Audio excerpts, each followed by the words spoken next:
Got to make sure the levels is right. Saturday Night Live. Actually, it's Friday Night Live. And we about to go live. Make sure everything is good though. That feeling. Everything look good. Yeah, kid. Let's get it. Yes. Yes, 2 times. Y'all know the vibes though. She like, ooh la la, we go. Ooh la la, she like, ooh la la, we go. Ooh la la, okay, ooh la la. She like, ooh la la. They go, ooh la la. We go, ooh la la. Looking for M's like I lost a friend. Hop up out the bed like, where's the bread? What it do, people? You're now tuned in. Popovich TV. We live, we rolling, we unscripted, we authentic, that feeling. Back up in here one more again. So if it's your first time, then the real question is, where y'all niggas been? Because over here on this side, we deal with sports, hip-hop, entertainment, Popovisms 101, and of course, motivation. If that sound like something you can rock with, then before you usher your ass off the page and hit stage left, I'm going to need you to hit that like button, that subscribe button, smash that notification bell, so when I upload these videos, you get alerted. You get alerted when I upload these videos, and if it's not your first time and you've been rocking with the channel, good looking. But you know how I do. You know how I plainly start my show. Tony, there was no other way. We in the end game now. And we is in the end game, people. What up, people? Shout out to everybody that's tuning in. And we in the end game because the streets of New York is very, very, very dangerous.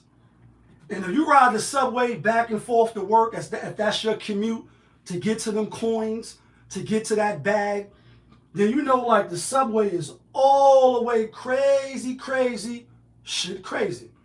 And unfortunately, we got a story of, do you ever think about when you out of here, your record deal, video, out of here, Mercedes, Benz, and Range Rover, and all that shit is out of here. And that's why, you know, if you follow the Islamic, you know, belief, you know what I mean, ways of life, ideology, you know that when you leave your house, you say the dua to, you know, the Most High to protect you and make sure you come back home safe. Because anytime you walk out of your house into the world, like in the real life, it's not a guarantee that you're going to come back home.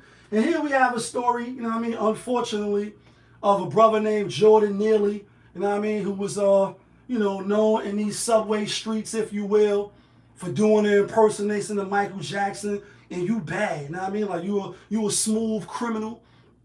And, you know, I guess he was having a mental breakdown. I wasn't there, so everything that I'm saying is maybe allegedly, kind of, sort of, what's been reported. You know what I'm saying?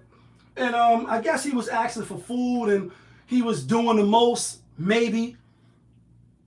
And this guy named fucking Danny Penny, Sergeant Slaughter, I'm being funny, but I'm not, end up choking the brother out and choking him, according to reports, for 15 whole minutes. This shit is crazy, shit crazy. So if you from the town, put it in the comments. Put a 1 in the comments if you from New York. You know what I mean? New York, you number 1. And if you ride the subways, you know, if you ride the subways to commute back and forth to work, to get downtown, you don't want to lose your parking. You don't want to go downtown and pay for parking. So you jump on the subway like I do. Now I'm in a true New Yorker. I ride the bus, I ride the train, I ride my motherfucking e-bike, I ride in the whip, you know what I mean? And I move around New York how I move around. And a lot of New Yorkers is like that. In fact, with the bikes and these easy you know, these city bikes and all that shit, and really make it accessible for a lot of people to move around the town. You see old ladies on these bikes and flying through the neighborhood with their little helmets and shit on and their goggles. So I'm only bringing that up because if you're from Detroit, if you're from Washington, if you're from somewhere else, Minneapolis, Indianapolis, you may not really be familiar with how the New York City transit system operate. You know what I mean? And any given day you get on the train, you can see somebody panhandling, asking for change, doing a rendition of motherfucking Michael Jackson, like I just spoke of. This brother, Jordan Neely, he was doing the Michael Jackson in his You Bad. You know what I mean? You see people playing the motherfucking drums, singing Bob Marley, like you see people laying, pants hanging down, smelling like, you know what I mean, garbage can juice. You see it all on the New York City public transportation, right? So you're familiar with it. You used to it. You know how to move in a room full of vultures, let's just say, right? So it should be nothing for you to see some young kids getting on the train talking about, listen, I don't want to rob nobody. I don't want to sell no drugs. I'm just out here peddling this candy. Can you please cop some candy and some peanuts and some raisins off me? Like, it's nothing to see that on the train. It's nothing to see somebody get on there like, yo, I'm feeding the homeless or whatever stories that they have, right? And so it's nothing to see somebody coming on there asking for change.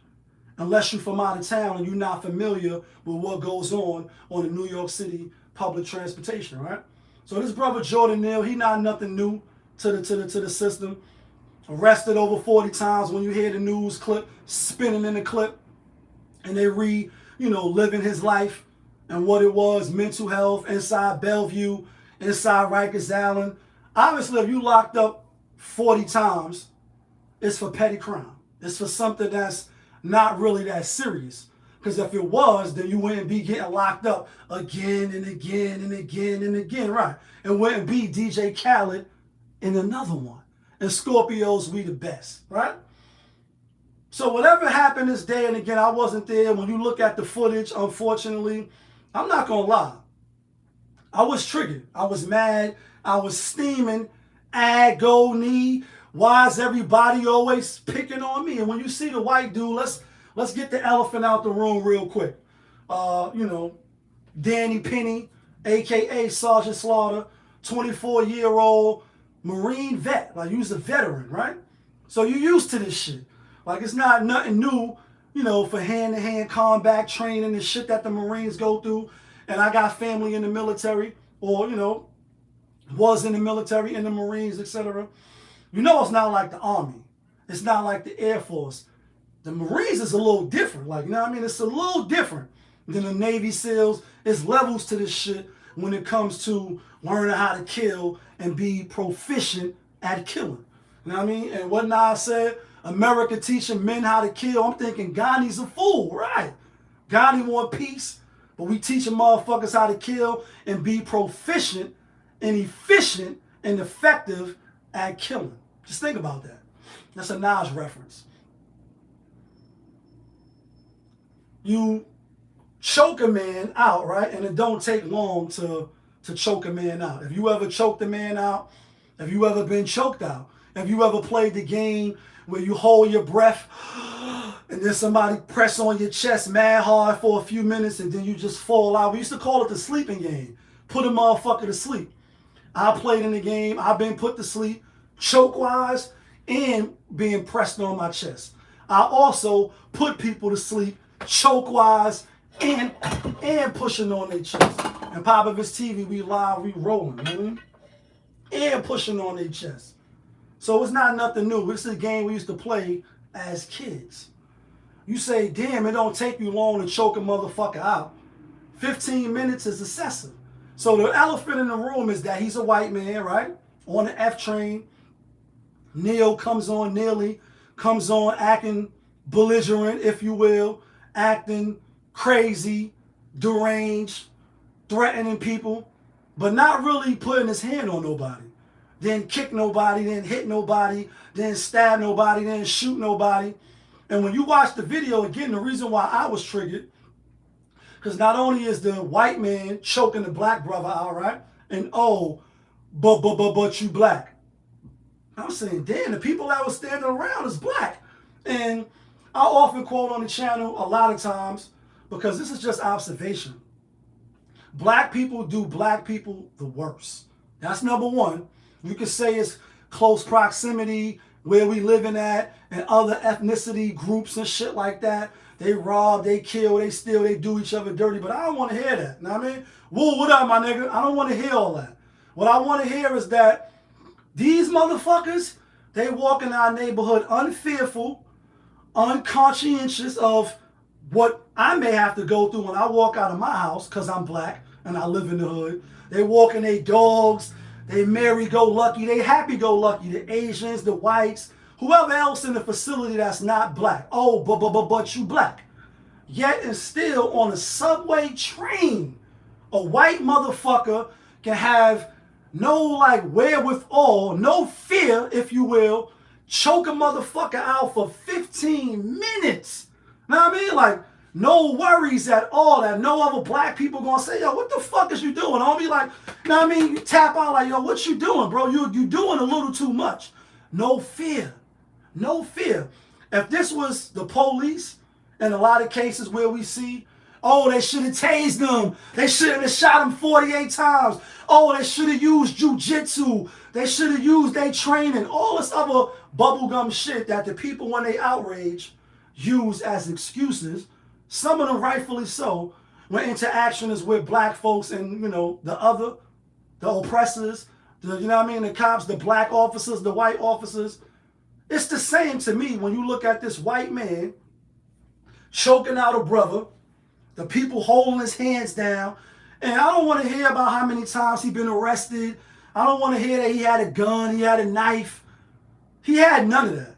You held his feet down, you stood on top of him while the nigga just choked the shit out of him. Nobody came and said, yo, you got him now. It's all right. You watched them kill a motherfucker, and that's pretty much what it was. And that's why a lot of people is looking at Mayor Adams with the side eye. He a flippy, floppy, wishy-washy ass motherfucker to me. That's just my opinion.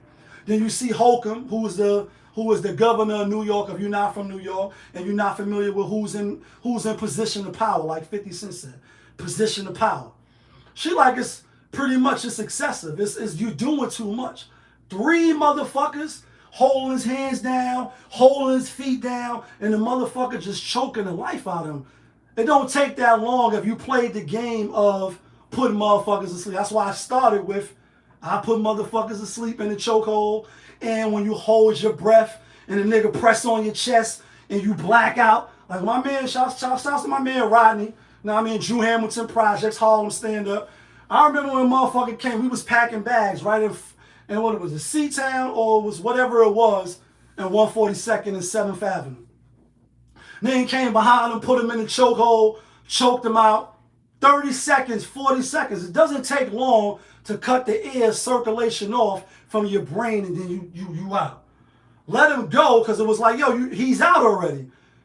Nigga dropped to the fucking marble floor inside the C-Town or whatever, Key Food or whatever it was. Bust his whole face open. Talking about the knot that came up on his head was cringy, was like, oh shit, this nigga got a fucking meatloaf hanging from his head. So if you a Marines, that means you train in hand-to-hand combat. That means you train, you know what you doing. So why are you holding on for so long, and why do you feel comfortable doing that shit in front of other motherfuckers, especially, oh, but you black? That's why I had me type. Then you got people in the comments, he's a hero, he was threatening people. Listen, if you're from New York, you know what it is. Move to the next card. Plenty of times you want to train, motherfucker come on with a cup. You just motherfucking selling raffles. You just want a jersey because you don't want to sell drugs. You don't want to rob nobody. That be the kids. You know what I mean? That be the kids coming on. Then it be, yo, I'm homeless. I'm just trying to get some food to feed my son, to feed my daughter. You hear it all on the subway system, train system. If you're from New York, you hear it all. You hear it all. Why are you so threatened? Why do you feel the need to be a good Samaritan and didn't get it, right? Batman, Sergeant Slaughter. We've seen plenty of good Samaritans stop in, jump in, intervene, And if you of the Islamic faith that I am, and I'm not perfect, if you know on the channel, you follow the channel, you know I'm not an angel. But the Islamic faith, right, if you will, when you see you're wrong, you're supposed to step in with your hand and physically do something. If you know what I mean, feel like that may not be the course of action, then you speak out with your mouth and you say something. If you feel that may not be the way, then the least of the faith, the least of the three, is you hate it in your heart and you silently hate on it. Like you see something going on, but you're like, damn, if I say something, I'm going to get my ass whipped. If I physically try to intervene, I might get popped and put in the coffin. So I'm going to just say something like, yo, y'all, little boys, leave that grown, you know what I mean? Leave that man alone. Get off that car. Don't do X, Y, Z. This is the Islamic faith. This is what they practice. This is their belief. That first you do something with your hand. If that's not plausible, you do something and you say something with your mouth. If that's not plausible, then you do something, well, you hate it in your heart. So it's like, yeah, there's nothing wrong with being a good Samaritan. You see an old lady getting done dirty, or you see somebody getting done dirty, you do something about it if you can, if you're strong enough, if your faith is that much where it's like, damn, I know if I jump out on a ledge and I take that leap of faith, this could be my ass. But I'm still cool with that because this is what I believe. So I'm going to say something and do something. So I'm not saying don't step in. Don't be a good New Yorker. Don't be a good Samaritan. But after the man is subdued, after the man is handled, the situation is wrapped up tight like a bow, why are you still holding on to where he's kicking and fighting for his last breath, just like George Floyd? Part 2, Eric Gardner. Part 3, and we keep seeing it, and it's like, yo, they could walk through our hoods. And again, on my channel, if you're familiar with Popovich TV, if you rock with the channel, hit the subscribe button, hit the like button, leave a comment. If you fuck with me, and I appreciate you. You know that I often talk about the others walking through the ghetto, right? No problems, no worries. They seem like they don't have no fucking worries. Yeah, it is. I've been living here all my life. Like, all my life, I has to fight. You know what I mean? Like, you know what I mean? Like, bad thoughts, like, yeah. And that's a Kendrick Lamar reference. And they just walk through the hood, so lily-linny. They just do whatever they want, walking their dogs. This shit ain't nothing. Nobody's going to do nothing to them. Nobody's going to do nothing to them. But you black. If you black, you might get done filthy. The day you walk out your apartment, you might get done filthy by the same niggas that's right in front of your apartment complex. Just because you black. Think about it. I want you to think about that. It's fucked up. Why is it like that? Why are we so quick to burn each other, but we don't got no smoke for the other? Are you scared? All right. You niggas is scared. You scared, and you not going to bust a grape in a fruit fight. You're not going to pour no milk or no cereal and wait till it gets soggy. But all the smoke for a nigga that look like you, dress like you, talk like you, sound like you, come from the same neighborhood that you come from. You kidding me? You kidding me? Pop, what up, my nigga? You got all the smoke for a nigga that look like you, dress like you, talk like you, right? Not for the other. And again, I'm not saying go out, do shit to the other that's not black. I'm not saying that because you're going to go to jail real quick and you're going to be on that yakisobe line and chili con corn, and I don't care. But they just do whatever they want to us because we do the most to each other. So it's no fear. It's like, nah, them niggas kill each other every day. What Cam said? Niggas get killed every day, B. Right, you strong, right, that's you. You could take it, right? You could take it. Killed that man in front of everybody, just like they did George Floyd. And I'm just saying, why no black niggas stepped in? Oh, but you black, and you want to go to South Africa? Talking to you in the back. Niggas ain't do nothing. And them white motherfuckers, them Asian motherfuckers, they walk through the neighborhood like it's nothing. They get the best apartments with the terraces, big ass windows. You've been living here, your mom's been living here for years. You don't get that. They get that. They walking their dog. You know what I mean? Everything is happy-go-lucky for them. But you, right, they either don't know, don't show, or they just don't care about the boys in the hood. And that's what happened to this motherfucker, Jordan Neal. And rest in peace to him.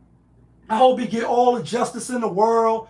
I hope his family get all the money in the world from New York City. You know what I mean? And it's just unfortunate that the black brother was able to be taken out. And I know it's racial, man. It's racial. Like Marlon Lawrence said, and Boomerang, it's racial. Maybe it's not racial, but it is a racial component because the guy that choked him out is white. And the guy that, you know, got the bad end of the stick is black. And I don't care about no knives and no guns that wasn't found. I don't care if he had mental health issues. If you ride the train and motherfuckers is making noise, playing music loud, talking out loud to themselves, what do? You just move to the next car. You move to the next seat and you get out the way. You don't jump like you some fucking Batman, you some fucking Sergeant Slaughter or Captain Slaughter, choke a motherfucker for 15 minutes and no other black person says nothing.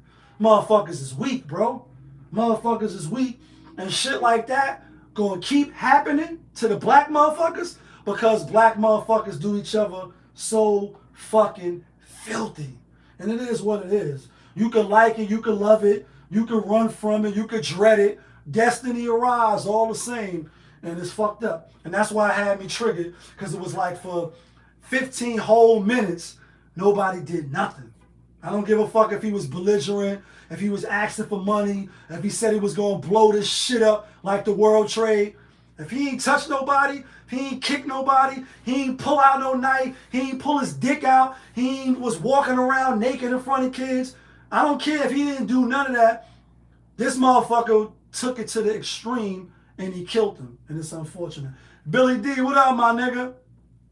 Let's get to this other shit though, right? Let's get to this other shit because this chick is spinning in the clip. You know what I mean? And I haven't heard of her till maybe, let me see. I seen a little clip of this chick, Ebony K. Williams. Like, she's spinning in the clip. And I like to plainly say that on my channel because you never know when you going to be spinning in the clip. You may have no idea, so wear some clean drawers, put on some clean socks, because once you walk out your house, it's no holds bars. Like in real life, not on Instagram, not on YouTube, not on TikTok, not on these fucking social medias. When you walk out your house, it's not a guarantee that you're going to come back. Anything can happen, and once the cameras start rolling, you might be spinning in the clip. So anyway, this Ebony E. Williams chick, who is a reality TV, I guess, star, a lawyer. She's a millionaire, like she's a millionaire. Black woman, like, you know what I mean? Half decent, look, you know what I mean? Half-ass decent for her age and all that. Look like she keep herself up. Apparently, she's spinning in the clip because Ayanna Van Zam, another black woman who in her 70s now. I think Ayanna Van Zam is like 69, 70, 71. She around there. And we know she had the, you know, the show where she was counseling couples and black women, etc. And we also know back in like the 80s, mid 80s, or maybe it was the early 90s. Don't quote me on this. When she had the exchange with Miss Ali, Rashada Ali, and you know her book, The Guide to Understanding the Black Man and the Black Woman, etc. Right? And we know that her views was looking at Miss Ali with the side eye. Years later, fast forward, the man is fed a red pill, the blood in the root pill. Which side are you on? And there's a war going on outside. No man is safe from. We see that she kind of changed her views a little bit. And I won't pile on her because as you age, you should grow, you should mature, you should see things different from when you was a kid, you know what I mean? Through life experiences and you the locks and you living off experience. You shouldn't still be looking at the world through a child's eye, through a child's point of view when you a whole grown man. When you make it to 30, if the good Lord bless you to live, right? Because no guarantee. Life is not promised. Especially if you a black man in America and this is America. So they was doing their little show or whatever. I don't know on whose show they was on, but I'm sure a lot of y'all are familiar with the clip that's spinning in the clip, where Miss Ebony Williams and Ayana Van Zandt asked her, like, would you date a bus driver? And she like, if he owned the bus, right? Like if he owned the bus and that he had money, because that's your money, son. Real quick though, right? So we can just like bring this full circle. I don't really know who she is as far as like, I know she was a reality star. She's a lawyer. Kudos to her. You know what I mean? Rosie, what up? And I think it was a couple months back or maybe last year, another clip of her was spinning in the clip where she went to the sperm bank and she was like, it's not enough black sperm, it's not enough black men skeeting off in the cup. And that's you. And the pool is really small for women that want to have kids without the man being present, without really skeeting and shooting the club up. Some of these women, they reach a certain level and they got the glow. And you know what I mean? And that's you. They want to have a baby, but they don't want the man, especially the black man, for whatever reason. And you could do what you want to do because this is your life. You can want what you want because this is your life. It doesn't mean that whatever you want is going to come to fruition.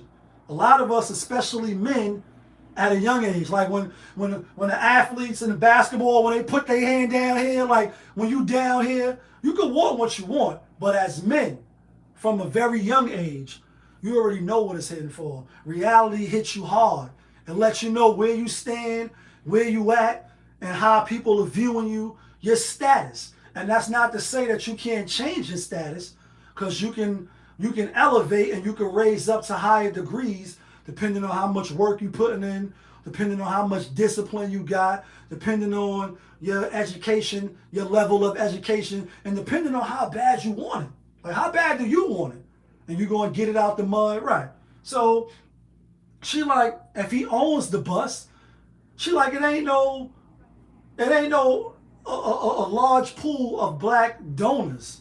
And so I say, damn, this is a chick that you want to have a baby without a black man skeeting in you, so there's no relationship involved. And shout outs to all ladies that want to do that. You can do what you want. I'm not here to judge. I'm not here to tell you how you should live your life. But I do find it funny. I do look at it with the side eye and say, damn, you don't want to fuck with no black man, but you want a black baby. Maybe because you black. And she like, you got to choose from the other ethnicities. Then, when I did find out about her, or I heard about her, you know what I mean? She was talking about her relationship. She was with I guess a white man, you know what I mean, for 4 years. When quarantine happened and the whole pandemic took over, you know what I mean? And they was duping us. They was scamming us, get you to take the vaccine. Right. People was dying from all type of other ailments and other different things, yet they were saying it was the C-19. Right. Wasn't too long ago.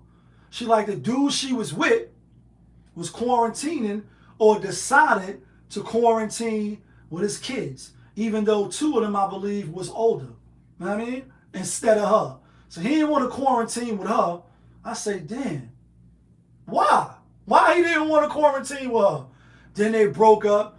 And I say, why? I mean, and then when you look at the clip of her talking to Ayana Van Zandt, she like, I done dated everybody from across the spectrum. Different races, different ages. So I say, damn, all right. So you was out there in the streets, and I'm being funny, but I'm not.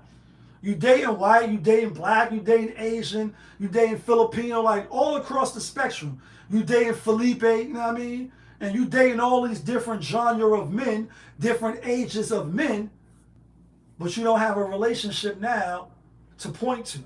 You don't have anything to stand upon to make reference to. And they say, damn, why you don't got nobody? You know what I mean? Like, you can have whatever preferences you want. I never fought men or women for having preferences. I think preferences, standards is great. I think it's fucking good that you have a standard, that you have something, that you can base it on and say, well, if you below this, I can't rock with you. If you here, then I could give you a shot. I could give you a look. I could say, oh, nah, I can rock with you. You can want who you want. But can you get what you want? Why nobody on your level, right? Like Kanye said, because your waist level ain't at my taste level. You know what I mean? Like, you can want what you want. Nobody's going to knock you, or they shouldn't knock you for whatever you want out of life. Like, in the real life, because you a trophy in the real life, not just a trophy on social media, you a trophy in the real life. You rich, you look good, you a 10, you know what I mean? Your profession is the best. But why you can't get the men that you want and the men that you consider on your level, why they don't want you? And I'm not being funny. I'm not being disingenuous. I'm not being facetious. I'm not being sarcastic. I'm just honestly saying, like, for the women. Because men, we don't want your money, right? Unless you in a situation like prison. And y'all know, if you follow my channel, you know I'm not an angel. You know I've been to prison. So I often reference guys that been to prison. You may be down on your luck. You may need a woman to send you something, take your phone calls, come visit you, come help you get through the storm. Right. If you're not in those predicaments, you lost your job, you know what I mean, you down on your luck. If you're not in that position and you a man, you know what I mean, and I don't just mean you got something swinging between your legs. I mean mind, maturity, fully being a man and standing on your square as a man, because it's not just your biological, you know what I mean, features. You know what I mean? It's not just that. It's more than that. You don't want no woman for her money. You're not asking for her money. You're not asking her to bring nothing to the table financially wise. Maybe in other areas, right? Steve Harvey, we hear you. We'll date a waitress. We'll date a bus driver, a school teacher. You know what I mean? Like, whatever it is. You don't have to have the most highest paying job. You don't got to be the vice president of the United States. You could be a regular degular. You could be a wet nose. You could be a nanny. You could be a, you know what I mean, a school teacher. You could be a daycare provider. You could be whatever. You could be a dishwasher. As long as you provide peace, as long as you bring some humor, some peace of mind, sex is born, you know what I mean? You could cook a little meal, make a sandwich, you know what I mean? Your energy is good. You got that vibe, R. Kelly vibe, and that's you. A brother will rock with you. A brother will marry you. A brother will get down on one knee and say, yo, I'll take you to be my lawfully wedded wife, do sickness and health, do this, do that. You know what I mean? And the women, they're different. If you don't got the education that they have, if you don't have the job that they desire, and I get the ebony chick that we talking about, she's a millionaire. So she made it and she went through the ranks, and I get it, you're a lawyer. Salute to anybody that can become a millionaire, because it's not easy. If it was, everybody would be millionaires. But when you see the condescending body language, the speech, when you hear her come out like, yeah, I said what I said, and for those 50 million comments, people talk about me, jumping in my DMs, jumping on my social media posts, saying X, Y, Z about me, I wasn't talking about money and financial stability. Oh, you wasn't? You wasn't? Because you said income and resources, so you're lying. You're being disingenuous. You're not keeping it a buck, even though you say you standing 10 toes down. You're not really keeping it a buck. You're lying. You're lying.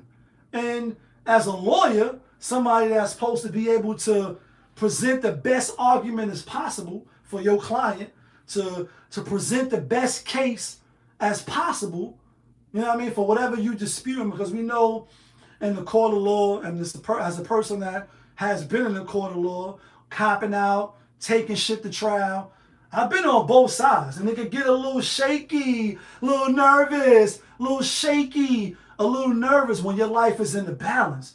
And you standing there, and that judge got your man life in his hand, and he just decided. That's a big reference. That man standing there with your life in his hands, and he just decided what to do with you. It could get a little shaky. It could get a little nerve-wracking if it's like, oh, you could cop out and get 3 to 5, 5 to 10, or you could get this 12 to 20. You could get this 8 1/3 to 25, and you could go up north for a very, very, very long time. You're gonna think about it. You're gonna stop, wait a minute, think about it like, damn, 5 years? 20 years.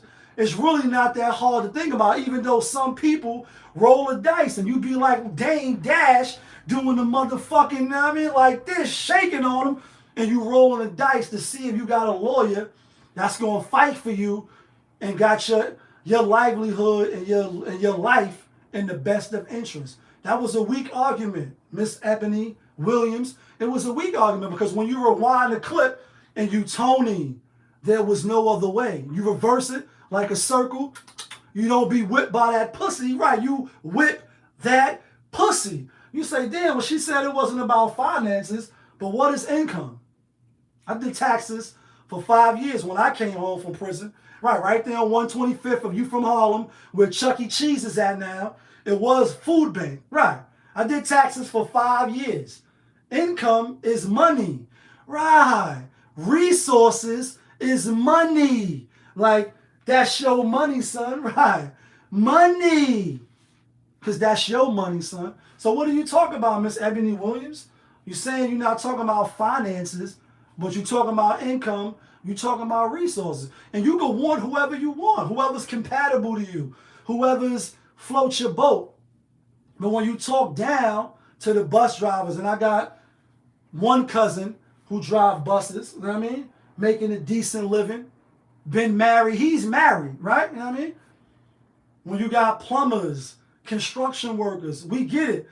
Everybody can't be a millionaire, and everybody's not going to touch $1 million. That's just the facts. Somebody got to pump gas. Somebody got to work at the registers. Somebody got to be at retail. And this is a real quick side note because this is my show. When I was doing Primerica, which was selling life insurance, investments and shit like that, right? We help people get out of debt, refinance their homes, and, you know, selling them life insurance, telling them the difference between long-term life insurance and, you know, term life insurance, etc. like that. When we used to go to these conventions and we had training, they always would say, somebody got to drive the bus. Somebody got to be a chef at Felipe. Somebody got to be an electrician. Somebody got to be a teacher. But it don't got to be you. Those are the facts. You don't got to be that if that's not what you're striving for, if that's not your passion, if that's not what floats your boat. You don't have to be that. You can strive to be the entrepreneur. You can strive to be the billionaire, the millionaire. And like Ho said, what's better than 1 millionaire? 2, especially if he got the same hue as you.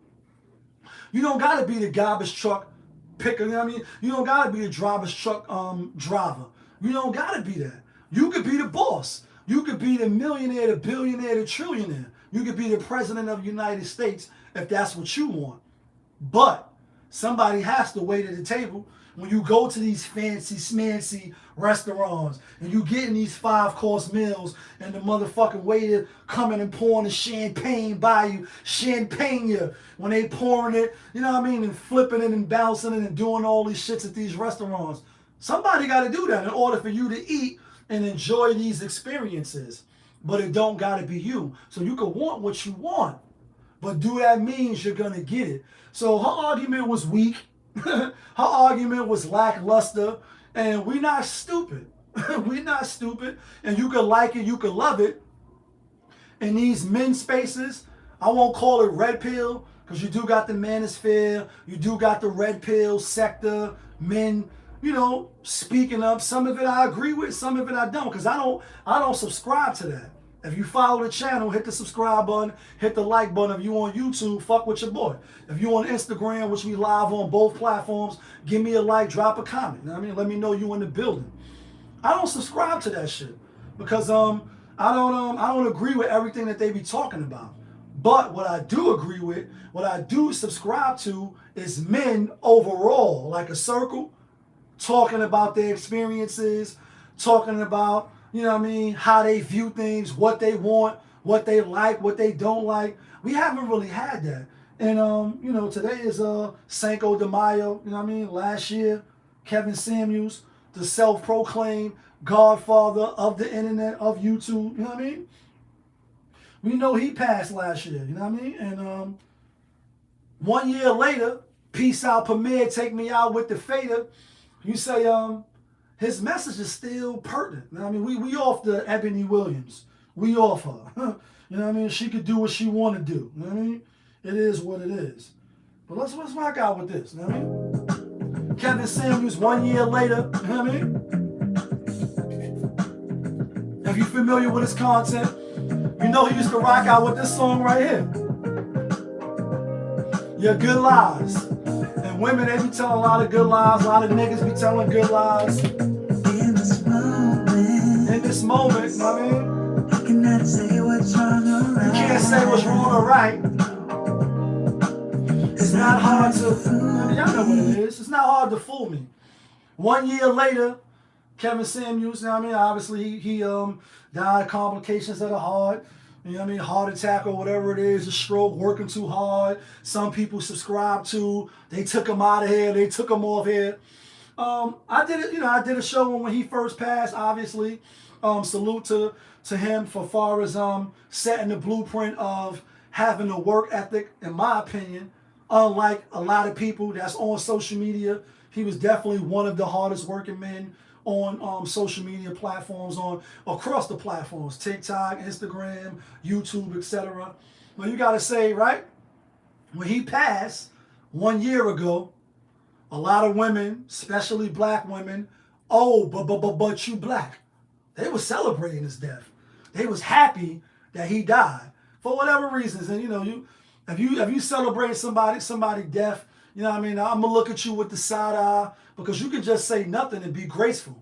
You can say nothing and just, like, you know what I mean, keep it in here, like whatever you feeling, like, yeah, he was a scumbag, or I ain't really rock with the message, or he was a little disrespectful, or he was a little too forthcoming, and I ain't like that shit. But once a person dies, you should have some respect, because one day you gonna be out of here, right? I know a lot of us, we don't think about when we gonna be out of here. Our livelihood and record deal, Mercedes-Benz, whatever you doing, that shit out of here. You know what I mean? And you don't know when it's gonna happen. Whether it's on top of a woman like him and some buns, and keep it a buck, ladies, especially if you're a man and you single. A lot of us would like to go out like that, in case you didn't know. Like, a lot of y'all was trying to clown him for the way he died, but a lot of men, you know, for whatever reason, wouldn't mind going out in some buns. We wouldn't mind that. Just in case you know what I mean, you was under a rock, you don't know how men think, you don't care how we think, you don't care how we feel. You say, damn, some buns? I got a chance to go out on some bang, bang, bang, bang, and not being whipped by that pussy, but whipping that pussy. A lot of men would love to go out like that, as opposed to being killed by a gunshot, as opposed to being choked out to death, you know what I mean? Opposed to getting hit by a bus, stabbed to death, burned in fire, you know what I mean? Or in your sleep. Because a lot of us, you know, we know we gotta go, we don't want to go, and a lot of us don't want to go in a painful death, in a excruciating, like some torture shit. I know I don't want to go out, and like Drake said, I want a quick death and an easy one. I want a bad bitch and an honest one. So you say a year later, right? Is the message still relevant? Is he still spinning in the clip 1 year later? Then you think of who died at the same time he died. K-Slade, DMX, Humpty Hump. All these individuals, you know, that passed at the same time that he passed. Whether you think it's prematurely, you never know when you're going to be out of here, and the Most High going to take us out of here, whether you like it or not. They not spinning in a clip like him. He's still resonating with a lot of people, with a lot of men, whether you like it or not. And then you think of Jerry Springer, he just passed, right? The lady, fuck her name, you know what I mean? Fuck her life. You know what I mean? Who was accused of the Emmett Till. Rest in peace to the brother. Condolences to his family all these years later. who you know, say he was whistling at her, looking at her, sexually harassing her, if you will. She just died as well. And you say Jerry Springer, who when I was locked up, that was like the go-to. You come back from chow. Some days I didn't even go to chow. I was in Elmira 1998, 1997 when I came out the box, and I had my TV and shit. Jerry Springer was real big at this time, real big for the Jerry Springer show. And if you know, you know. Like Jim Jones, if you know, you know, right? Like who's the best MCs? Biggie, Jay-Z, and Nas. Pusha T, top 50 or he not top 50. Jim Jones, we hear you. He better than you. But anyway, if you know, you know. And if you was locked up at this time, you know that watching Jerry Springer, that was the shit. That was the go-to and the look forwardness, if you will, of the day. So it came on the same time in Elmira when it was time to go to dinner. The last day you're going to eat, unless you got some commissary, right? Unless you got somebody hitting you up on the books, sending you some money. So it's like, damn, chow? Chow? Or Jerry Springer? And the reason why I'm bringing that up is because, you know, Jerry Springer, will, you might see some titties. Like, you jingling, baby.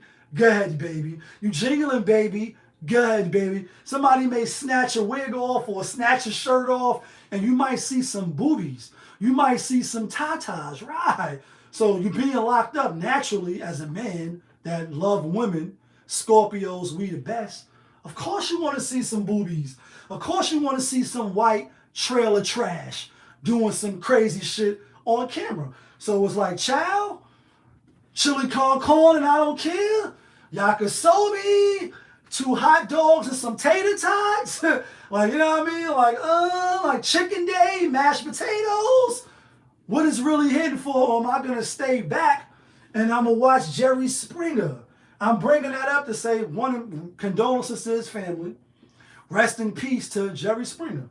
But that's my first introduction to Jerry Springer. I was in Elmira, 1997, 1998. That's a long time ago. Had my TV in my cell, and I used to tune into him to see the chicks snatch other chicks' skirts off and, you know, do the most. The ratchet shit. Black women, women in general, they was mourning his death. They was sad that he died. And y'all know he was the mayor of Cincinnati and all this other bubblegum shit. Well, he's really famous for his show, right? Even so famous that Steve, one of the the bodyguards who jump up and try to separate people, he even got his own show a few years later. So black women was celebrating Kevin Samuels' death, maybe because they didn't like his message, maybe they didn't like the way he said it, you know what I mean? But they was mourning Jerry Springer. And I say, damn, black women hating on this brother, happy that he died, but celebrating the white man, mourning that he died. So 1 year later, his message is still relevant. His channel was still on. And a lot of people still subscribe to, you know, his ideology and what he was saying. It definitely forced men to take accountability for themselves. If you're not where you think you should be or where you want to be, you need to do more work. It definitely put the mirror up to women, and you know on my channel, full transparency, right? I mean, I can see you if you're not hiding, and you definitely can see my channel, and you can see me because my social media is not private. Come on in. When you come in, hit the subscribe button, hit the like button. Say, damn, is his message still relevant? Is it still pertinent? Is it still hold weight? And I say, yes, it does. Because when you look at the ebony chick, and you say, damn, you won't fuck with a bus driver unless he own it. Fuck principles. Fuck his morals. Fuck if he treats you good. Fuck if he a good person. Fuck if he make you happy, he make you laugh, he could cook. He ain't no scumbag piece of shit nigga, right? Fuck all that.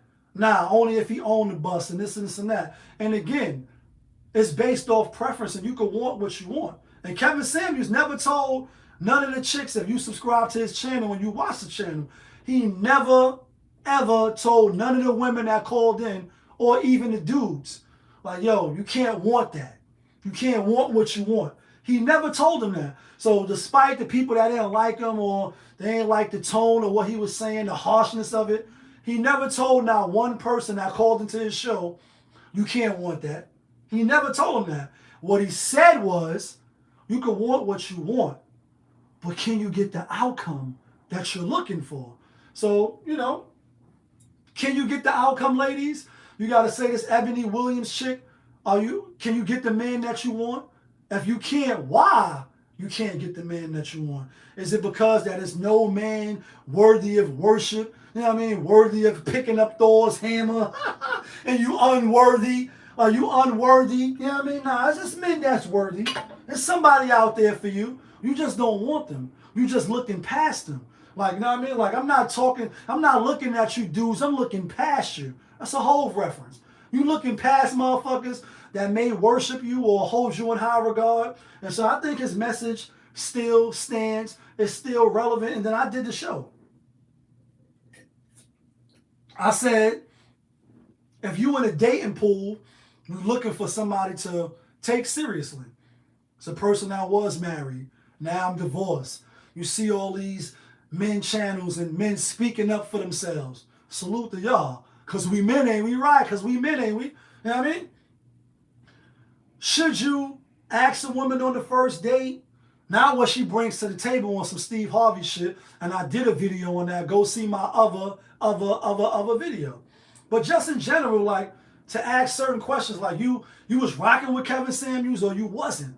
Because that's going to really let you know, fellas and ladies, because you can say, oh, he subscribed to that Kevin Samuels bullshit. And then you like Nas, Black Girl Lost, and the intro when she like, you know what I mean? What's up, girl? I ain't shit. Trying to get the fuck up out of here, you know what I mean? Like, you know what I mean? This nigga talking that God body shit? Like, yeah, that lame shit. We trying to go with the real niggas that's popping that Cristal and not that White Star. And as a kid, I didn't know what White Star was. I didn't know what Cristal was either, but, you know what I mean? On that little intro, she like, let's go where the real niggas is at. Popping that Cristal and not that White Star. Should you have these conversations like, yo, you a Kevin Samuels supporter or you a Kevin Samuels, you know what I mean, hater? You looking with the side out? Because that might save you some heartache. That might save you some time. That might save you some of your resources. That might save you going on some dates with somebody that you ain't, you know what I mean, you're not going to see again. Because it's like, oh, nah, we don't fuck with Kevin Samuels. That mean you don't need to take her out no more. You don't need to take her seriously. Ladies, if a guy's like, oh, nah, I rock with Kevin Samuels, I'm a Kevin Samuels supporter, then we know you don't want to really rock with him, then there's no need to go on a second date, a third date. There's no need to see if y'all mesh well together. And speaking of marriage, right, this is a side note because it's my show. My little cousin, you know what I mean, she getting married tomorrow, you know what I mean? Shouts to my cousin, you know what I mean? I ain't going to put her on blast, you know what I mean? But she getting married tomorrow, and it's a beautiful thing. And the reason why I want to point this out, you know what I mean? Speaking of Ebony Williams, speaking of 1 year anniversary of Kevin Samuels' death, you know what I mean? Because in my opinion, although he could have been a little harsh, could have been a little disrespectful, I'm not going to lie. Sometimes that should be like my ears, like Phoebe on Friends when she like my eyes. Sometimes it's a little stingy, a little cringy when he was talking to some of you ladies. I ain't going to lie. And it was entertaining, though, nonetheless. I'm not going to lie. I keep it a buck on my channel. And I may not always be right. No matter how you viewed him, in my opinion, he still pushed for black folks, being with black folks coming together, building a unit, and moving forward. And then he even said, if you can't afford to take care of yourself, man or woman, moving forward in the future of how the country and how this shit is going, you might be a little fucked up in the game. You might be dependent, like, damn, I can't do this shit on my own. So I'm only bringing it out to say I thought he was an advocate of being married and folks getting married. And as a person that was married and now I'm divorced, been divorced for some years now, to see my cousin about to get married tomorrow, and it's going to be a private, you know, special ceremony, an intimate ceremony where a lot of my family members is not going to attend. It's the same way her father, who's been married since 96, 97, had his marriage, had his wedding. They got married at his wife's, I believe, family backyard. Not with the trims and the bells and the horse and the carriage and the $100,000 cake and the $100,000 dress. And they've been married since. Right. Right. Because they value what's really important inside of the marriage. You know what I'm saying? And they didn't have a over the top wedding. They got married at like I said, at his wife's parents' backyard. And I believe that's what my niece, my little cousin, I believe that's what her husband gonna do. Then they all gonna go on, they a honeymoon. And just think how cool this is. It's another reason why I'm bringing this up. Just think how cool this is, right? And she gonna get married tomorrow, and salute to them. She's worthy of it. She's deserving of it. And I wish them nothing but peace, tranquility, prosperity, and happiness, right? They going on their honeymoon with their moms and their pops who's married, been married since 96, 97. And also her brother who just got married, who wedding I attended, was it 2019 or 8? Yeah, 2019, I believe, before the pandemic and shit. They married, him and his wife. They going on honeymoon with them. Now, how cool is that? That as a parent, being married, oh, but you black. That you get to go on vacation, with your daughter who's newly married and your son who's also married. How cool is that? And if you follow my channel, then you know my family, I come from a family of plenty of marriages. My aunts, my uncles, they've been married 10, 15, 20 years. Grandmother, even my mom's been married 20-something years. And I was married as well. So marriage is important, Marriage is something that I hold in the high regard. Obviously, it's something that's done in the eyesight of the Lord, and I support marriage.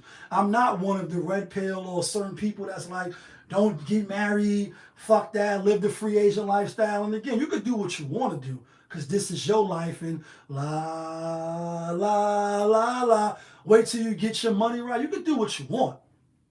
Are you going to get the outcomes that you desire? Maybe, maybe not.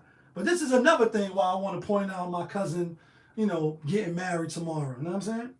She young, 20, 25, down, no kids, very educated, very, high energy, wifey material. That's why, the brother that's lucky enough to marry her is marrying her. But I say, people say, it's a right and a wrong way to love somebody, Keith Sweat reference, and it's a good and a bad, And, whether in this day and age or not, 2023, a lot of people don't hold marriage in high regard. In fact, marriage is on a decline. But for her, when I was talking with her around her birthday time, early April and shit, she ain't on social media. She ain't taking selfies every 5 minutes, pointing out her body and trying to get validation online. Right? Oh, she's a keeper, right? She ain't with all that. She ain't with the validation from other men. She ain't have the baby before she, got married. And, if you want to carry before you marry, I'm not saying that's the wrong way, but I'm saying that we see it's enough statistics, it's enough data to show us when you do it that way, chances are it's not really going to pan out at the best incomes and the best outcomes, I should say, for you, especially the women, because you got to carry the seed. You ultimately got to take care of the seed. If the man is not tied at the yoke with you, yeah, he can go off into the sunset, do what he want. We got plenty of deadbeats. We got plenty of fathers who, besides the woman being a piece of shit or being difficult to work with or being a headache, whatever, scenarios you want to put on, men could just bounce. You know what I mean? And it's fucked up that some men do bounce, but we got to say it is better, in my opinion. It's less unsuccessful stories with the women that get married first, then carry. And I know as a person with no kids, even though I helped raise some kids that wasn't mine, if I had a daughter, I would tell her just like my uncle told his daughter, get married first before you have some man baby. Before you decide to push out another life and put your life on the line, like dun dun dun dun dun dun, like your life's on the line, 50 cents. Before you put your life on the line and bring some man child into the world, which is one of the greatest honors that you can do in this universe, before you do that, make sure he honor you enough to put a ring on it. And obviously, you know, if you're a millennial or you in my age bracket or a little younger, you know, you might hold a Queen Bee, Beyonce, in high regards. And she like, if he liked it, he should have put a ring on it. If he liked it, if he loved it, if he was rocking with you, he would have put a ring on it. He would have made a way and provisions for you and your family before you had a family. So when, you know, when I was talking with her, you know what I mean, congratulating her, wishing her the best, and she like, yeah, we ain't on, you know, social media. You know, I ain't on social media. They got their own business together. They rocking with each other. They getting it out the mud together. Right, like together, you know what I mean? Like last night, me and my woman, right? You doing all these things together like it used to be. You know what I mean? And part of the reason I think why she's, you know, gonna be a wife, why she was raised to be a wife, because her mother is a wife. Her father is a husband. She got to see it firsthand right in the house. And again, this is not to knock nobody who parents are not married. You a bastard child. I'm a bastard child. You know what I mean? I don't even know my pops, my biological pops. You know what I mean? Keeping it all fully transparent like I do on Pop of his TV. I'm not saying that our lives is wrong. The way our moms and pops did it is wrong. I don't even know my pops. You know what I mean? I'm not saying that. But what I am saying is that the better outcomes is when you see two people get married, become one in the eyes of God, because that's what really matters. Not how long your dress is, not how exquisite the meal menu is. Like you're going to have serve for turf. None of that. Who your chef is, how motherfucking stitched your tuxedo is. None of that shit really matters. You know what I mean? Because we see that people who spend a whole bunch of money on weddings, shit don't last. Your shit is over like that. Your shit is over like that. And you know what I mean? It's just unfortunate that we put too much emphasis on people that's married, you know what I mean, on people on the wedding and the extravagant stuff that come with the wedding, as opposed to, do you really love each other? Are you really doing it in the eyes of the Lord? Are you really going to stick with this person through thick and thin, through sickness and health, and you're going to build with him? You're going to build with her? Or are you going to be on some, if he ain't making $1 million, if he don't got the chiseled jaw, if he don't got the six-pack and woo, and right. Those things, you know what I mean, really matter. Let's talk about some other shit, though. Like, y'all know I'm in these YouTube streets and these YouTube platforms, and they should have never, and I got time today, like I had last week.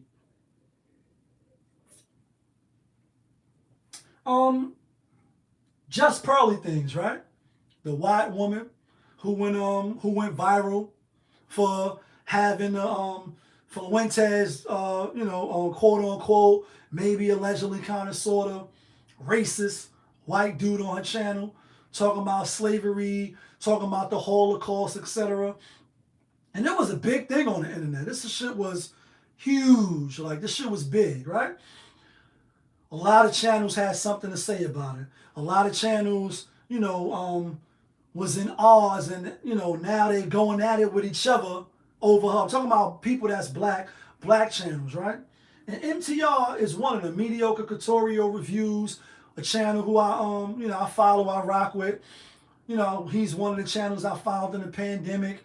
You know what I mean? Following him all the way up till he said he had cancer, lost one of his testicles. And, he's an advocate for men. So I rock with his channel. Out of Brooklyn, New York, stand up. You know what I mean? Brooklyn Zoo. He went out to London with his Justy Pearly Things, where her studio and all this shit is taking place at. And he did some content with her, right? Then it comes out that she did her show. He came back. He was on the live. He didn't know she was, gonna do the interview with this dude. And this Nick Fuentes guy, he's been associated with Kanye West. He's been seen with Kanye West. Some people deem him a white supremacist. Some people don't. And in my opinion, I think people can say what the fuck they want to say. Let's just be clear. Say what you want to say. If you're in America, this is America. Don't catch you slipping. You have the freedom and the right to say what you want to say. Now, that doesn't mean that it's not going to be consequences and repercussions. And don't cross that gun line, boss. It doesn't mean that. It just means that you can say what you want, but after you say what you want, then you have to deal with, like we all do, the consequences and the repercussions of your said statements, right? To get cancel culture, your business gets shut down, women and other black folks or whoever mad at you because you said such and such, or you took a certain stance against a certain community, and all this bubblegum shit, right? He came out and said, yo, just pearly things, you fucked up. I can't rock with you no more. He disassociated himself from her, and since then he has made no other videos about her. Since then she made plenty of videos. Other video or content creators made shows about her. O'Shea Dew Jackson is one of them. You know, Abyssinian and a whole lot of other people. I did a video on this. Go see the other video that I did. This is why I'm bringing this up. And since I've been in these YouTube streets, on these YouTube platforms, running through these social media streets, and they should have never. I see that when you attach yourself to certain content creators, you know, whether right or wrong, once you do that, if some shit pop off that you don't foresee, you forever link to that. And I said this in my last live last Saturday. You know, I had a chance to collaborate with certain content creators, and my channel was still fairly new, even though I've been running through these, you know, social media platforms for a little while now. About 2 years, a little over 2 years, 2-3 months, over 2 years, running through these, giving y'all the real. You know what I mean? And y'all catch up sooner or later, or you won't. It is what it is. You know what I mean? Since I've been doing that, I had a chance to collaborate with certain other content creators. And the reason why I only may have done one or no shows with them, they always was in their titles talking about other content creators. Every show they do, they talking about somebody else. And, you know, as I'm a person of integrity, morals, principles, and values, and I just move a certain way. So I can't talk about somebody every day, all day. I can't talk about women every day, all day, or how they not living up to snuff, or how they doing this, how they not doing that. As a man, you got to man up and you got to hold that shit down. I'm not going to get on the channel and do that every day, all day, but you do have channels that's profitable. They got their views. This is what they feed off. This is what the narrative that they pushing. And I won't say no names, but I'm only saying that to say mediocre tutorial reviews. I fuck with your channel. I rock with your channel. You chose to, like Kareem Akbar, and you are the true leader of the C and B. You chose to get on a flight, fly all the way to London, go do a show with this chick, right? And just real quickly, too, to rewind, as far as the Justy Pearly things, it's the white chick. If you not familiar with her, seems like out of nowhere, she popped up on the radar.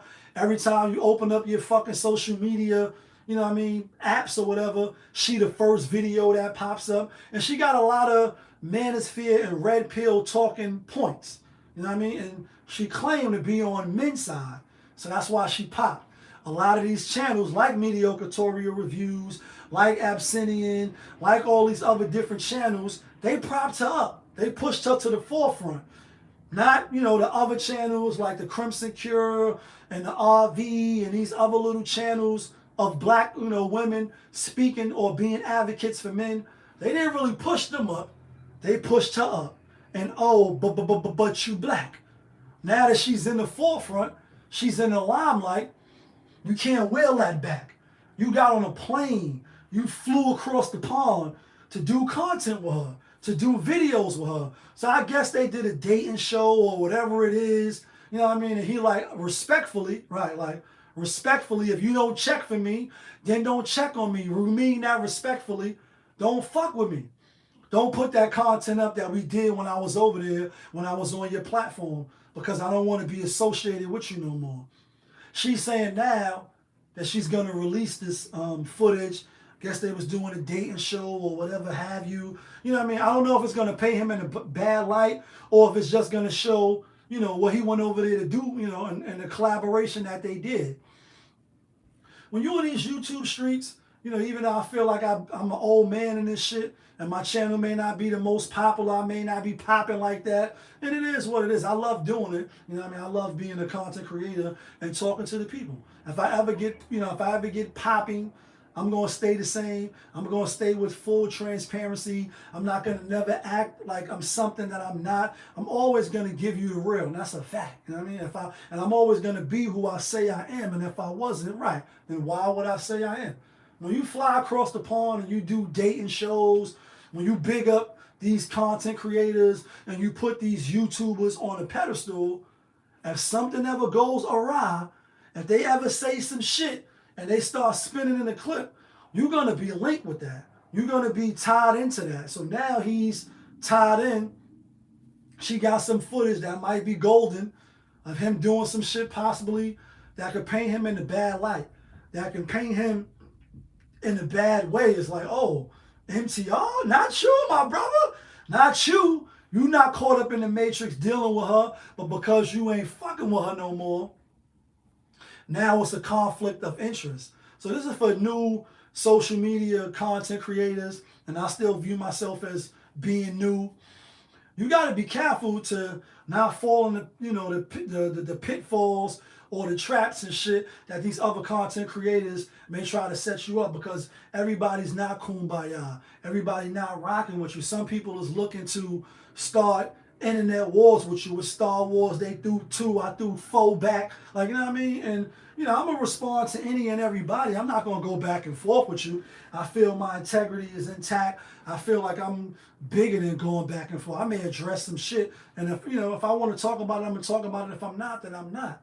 But the thing is she wrong, or is she out of the legal spectrum to put up content that they both did with the intentions of putting it out, but now because I don't rock with you no more, because you had the alleged, maybe kind of sort of white supremacists, because you came out and you apologized, and she really got people in the black YouTube, sector going against each other. Some people that was cool, now they not cool. Some of them is rocking with her, some of them is not. And it's like, when you see the divide that she caused, it's like, damn, bro, black folks, we gonna forever, ever be at the bottom on a lot of different levels, on a lot of different spectrums and sectors. It's like, because we can't get along. We can't be united on one united front when it comes to a certain thing. There's always going to be people that go against what you're doing. There's always going to be people that side with the other. And it's like, damn, she came out and said, slavery wasn't as it was. Like, we was over dramatizing this shit. We was being overly dramatic.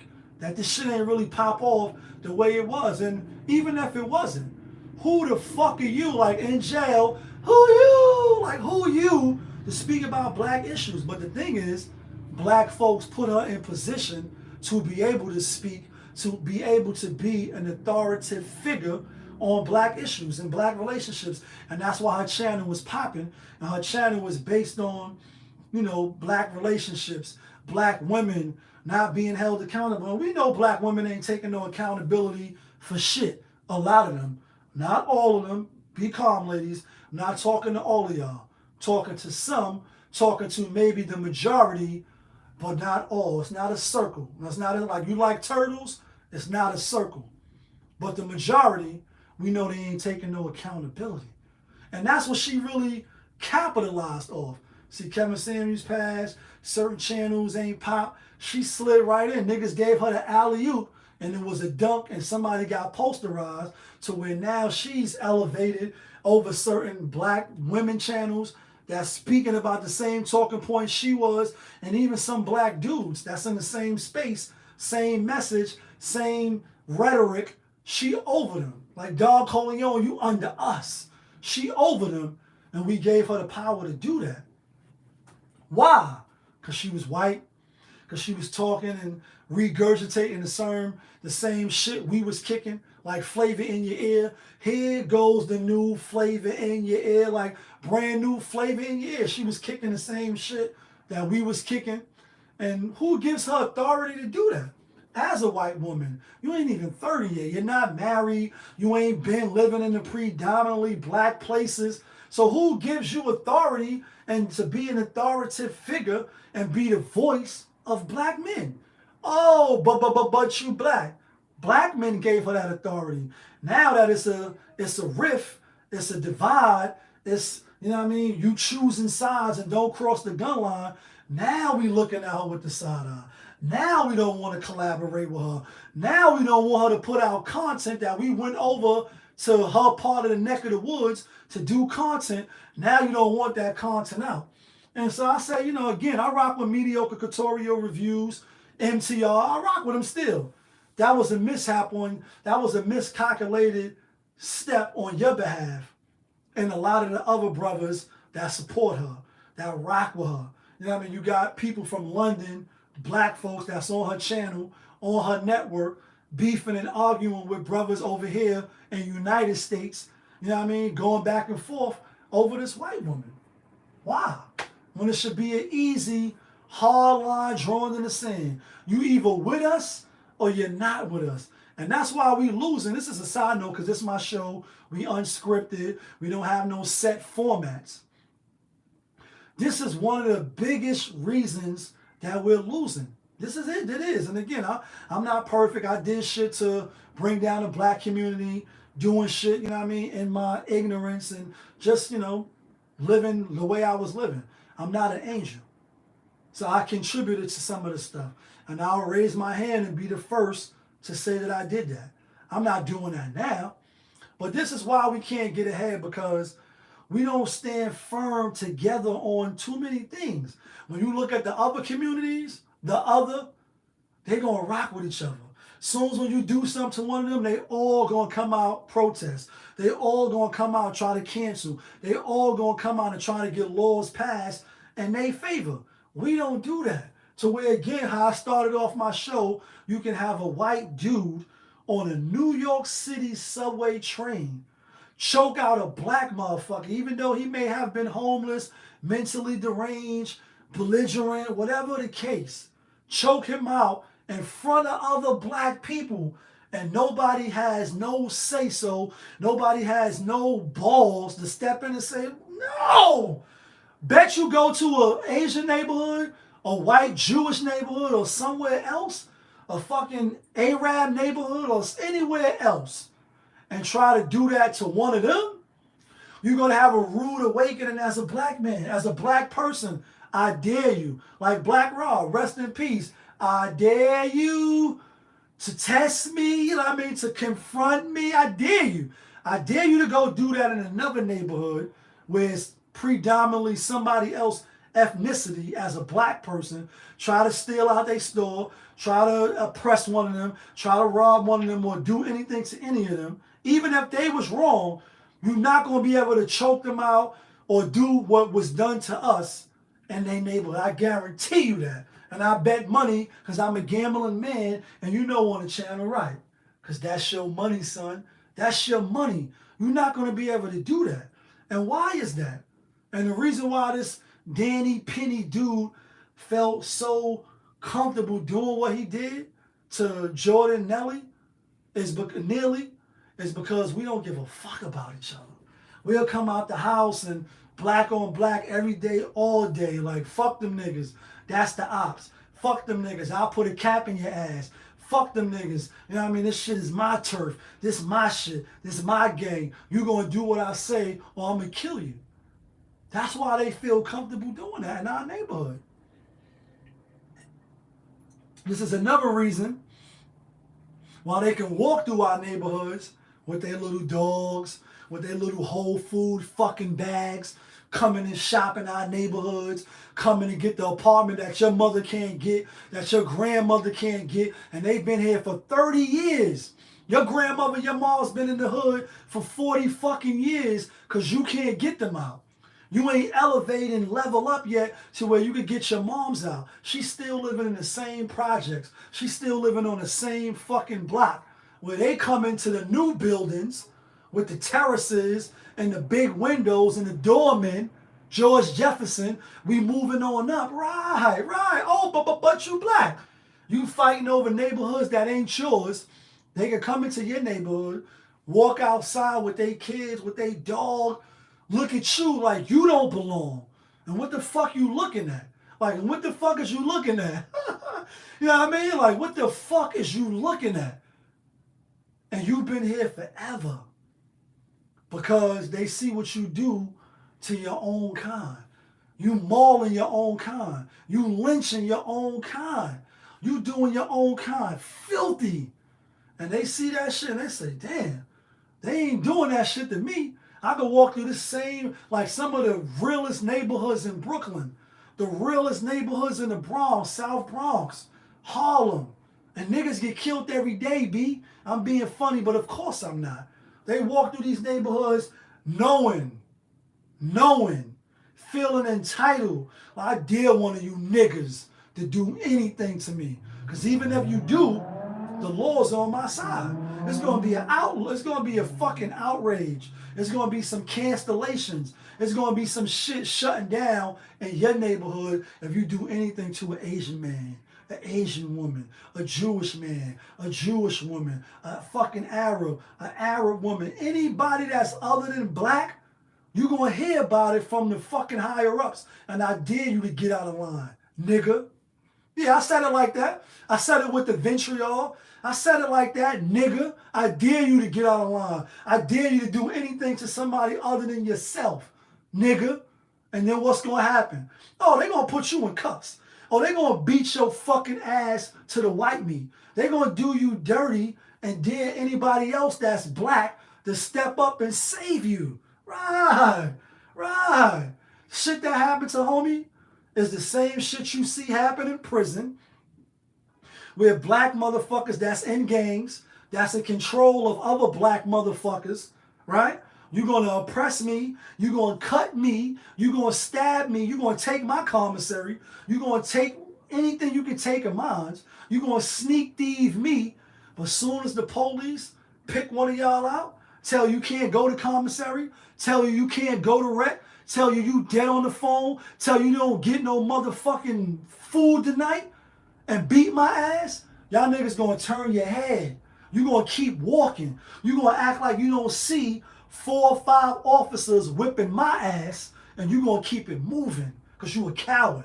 You a sucker. You a fucking lame in my book. And I'm not the realest. I'm not the toughest. I'm not the most gangsterist. But I'm gonna write a grievance. I'm going to jump off the line if I see one of my brothers jumping off the line and they willing to put it in and risk it all. Like, fuck it. We ain't going to have these niggas dissing us, disrespecting us, telling us we can't have commissary, telling us we can't call our family on the phone. We ain't having that. Some people is with it and some people is just talking. And a lot of these motherfuckers is just talking. And that's why this white motherfucker was able to be in the subway of New York City, and choke out a black motherfucker and nobody going to do nothing. Crazy shit, crazy. Let me talk about this last shit. I got 2 more things to talk about. Let's talk about Jordan Poole, right? Like, smacked up by Draymond Green in the beginning of the season. Now they 1-1 with the Lakers. And I got the Lakers winning that series. We'll see if they win or not. Jordan Poole is allegedly, maybe, kind of, sort of, supposed to be, took out Ice Spice or Spice Ice, whatever her name is, on a date or whatever. And he spent $500,000. Yeah, you heard me right. $500,000 on a date to go with her. Took her on a shopping spree, took her around the world like you been around, been around the world, like you been around the world, whoa, yeah, you been around the world. I say, damn. First and foremost, you worked your ass off to be in the NBA, to be one of the top players. You can do what the fuck you want to do. I have no say on what you do with your money. You can do what you want. Do I have an opinion on whether you a sucker or not for spending your money the way you spending it? Of course I do. So Cam, you know what I mean? Shout outs to Cam. Shout outs to Mace. I've been around. You know what I mean? Like, Fuck that, Mace who? That ain't what Mace do. Got a lot of women that'll love to replace you. Tell it to your face, boo. Not behind your back. Niggas talk shit, we never mind that. Funny, puff a dime sack, you know what I mean? Like that hot shit that make a nigga say rewind that. Niggas know, go up in the Harlem Gigolo, like, you know what I mean? You know this shit is off the top. Popovich, hit the subscribe button, hit the like button. Hip Hop Entertainment, interviews, Popovisms 101, and of course, motivation. That's what the channel was about. You know what I mean? So Mace and Cam, they got their show, you know what I mean? What it is, or get to that, you know what I mean? And they was talking about Jordan Poole. And this was a rumor a few weeks ago, a few months ago, or whenever this shit came out. You know, you hear these stories about these athletes that make it to be the best around and nothing's ever going to bring them down. They get to the top of the top. And then they decide to do some El Bozo shit, some El Floopity shit. And you fumble in the bag. And again, you can do what you want with your money because that's your money, son. But I say, damn, to spend $500,000 on a date with a chick from the Bronx, from Fordham Road, and what? What? Like, damn, doggy, you could have spent $10,000, $5,000, whatever it is, to get some buns from anybody that looks similar or even better. And then you think of Shaq, and you think of Steph and Corinne, Superhead, you know what I mean? In her book, when she liked Shaq, when she first was dealing with him, before he even fucked, before he even got the buns, he deposited $10,000 into her account. I mean, told her to get the big couch. You know, Shaq is a big motherfucker. He like, yo, get the big couch. I want to be comfortable when I roll up in your spot and I come here to bust out that box. I want to be comfortable. And I'm a high value guy financially, so I want the shit done the way that I want it done. You say, damn, he paid $10,000 off the rip. Why are you paying $500,000? Do you know what you can do with that money? I can say, damn, bro, that's some sucker shit in my opinion. Again, I know what it's like to lose, to feel so desperately that you're right, yet to fail, to be put in the friend zone, to be go on a date with a chick that wasn't really into me, to pay for some steak dinner, some shrimp. You know what I mean?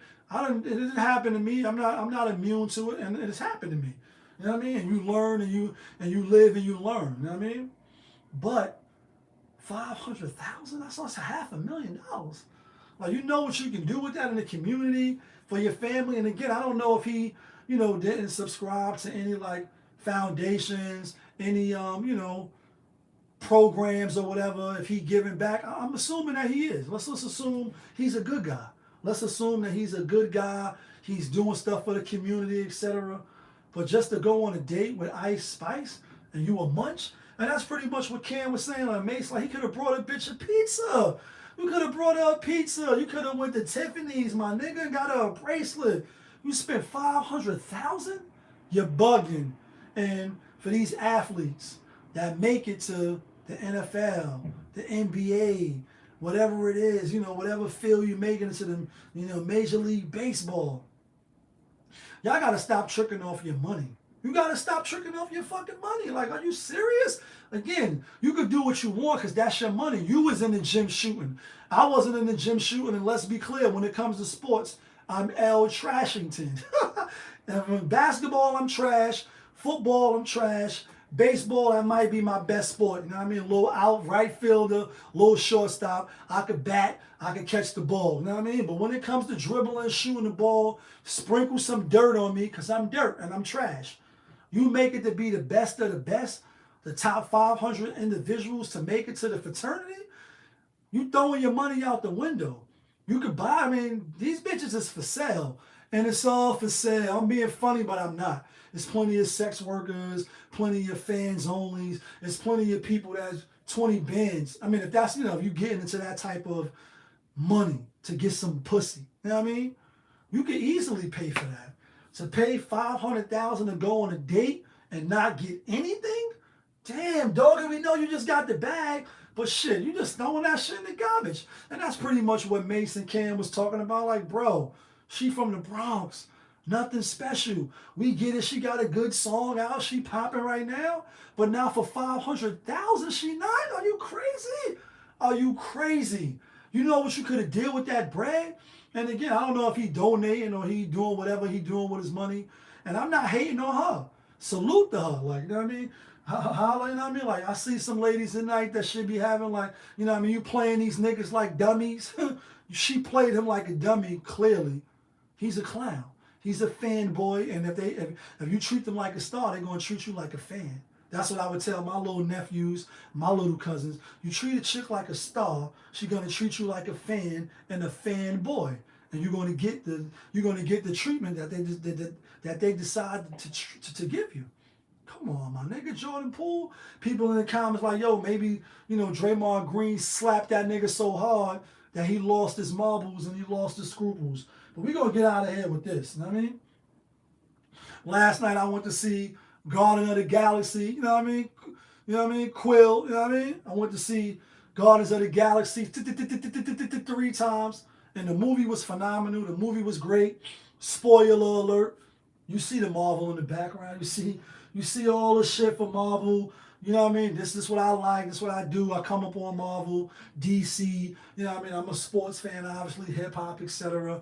So, this is what it is. And I've been following Marvel since Iron Man. You know what I mean? The first one, etc.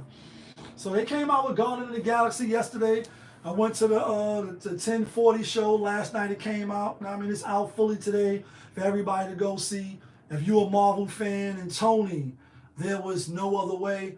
You're gonna enjoy this movie. You're gonna like this movie because it gives a closure to all of the characters of the Guardians of the Galaxy. Drax the Destroyer, Rocket. The movie is really about Rocket, his origin story, and the evolution of how he was building upon creatures already here, trying to make them better, trying to perfect them, how he tortured, the animals and certain people may encounter Earth, etc.